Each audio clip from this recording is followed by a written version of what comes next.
Welcome to my channel. ನಾನಿವತ್ತು soybean sukka ಮಾಡ್ತಾ ಇದ್ದೇನೆ.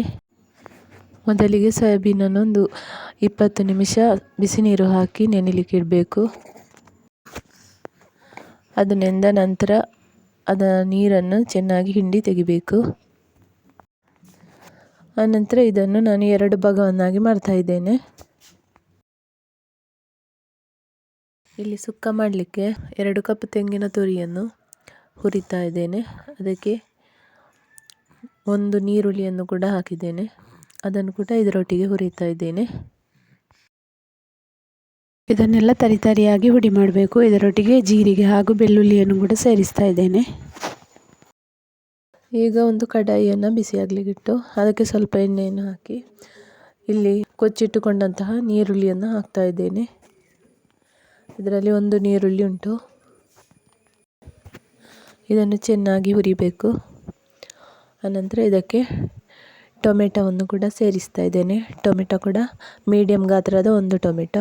ಇನ್ನು ಇದಕ್ಕೆ ಸೋಯಾಬೀನನ್ನು ಕೂಡ ಸೇರಿಸ್ತಾ ಇದ್ದೇನೆ. ಸೋಯಾಬೀನನ್ನು ಕೂಡ ಇದರೊಟ್ಟಿಗೆ ಹಾಕಿ ಚೆನ್ನಾಗಿ ಹುರಿಬೇಕು.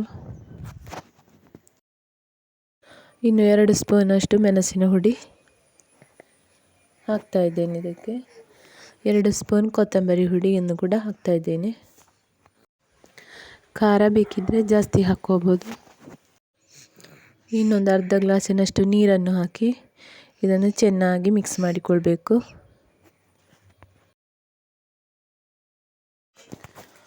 ಇನ್ನೊಂದು 10 ನಿಮಿಷ ಇದನ್ನು ಬೇಯಲಿಕ್ಕೆ ಮುಚ್ಚಿಡಬೇಕು. ಈಗ ಇದು ಬೆಂದಿದೆ. 1 ಚಮಚದಷ್ಟು ಹುಣಸೆ ಹುಳಿಯ ನೀರನ್ನು ಕೂಡ ಇದಕ್ಕೆ ಹಾಕ್ತಾ ಇದ್ದೇನೆ. ಇನ್ನು ಇದಕ್ಕೆ ರೆಡಿ ಮಾಡಿ ಇಟ್ಟುಕೊಂಡಂತಹ ತೆಂಗಿನ ತುರಿಯನ್ನು ಹಾಕ್ತಾ ಇದ್ದೇನೆ. ಇನ್ನು ಇದನ್ನು ಚೆನ್ನಾಗಿ ಮಿಕ್ಸ್ ಮಾಡಬೇಕು.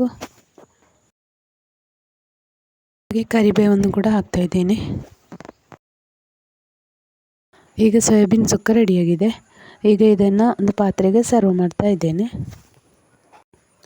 ಈ ರೆಸಿಪಿ ಇಷ್ಟ ಆದರೆ ಲೈಕ್ ಮಾಡಿ, ಶೇರ್ ಮಾಡಿ, ಕಮೆಂಟ್ ಮಾಡಿ, ಹಾಗೆಯೇ ಸಬ್ಸ್ಕ್ರೈಬ್ ಮಾಡಲಿಕ್ಕೆ ಮರಿಬೇಡಿ. Thank you for watching.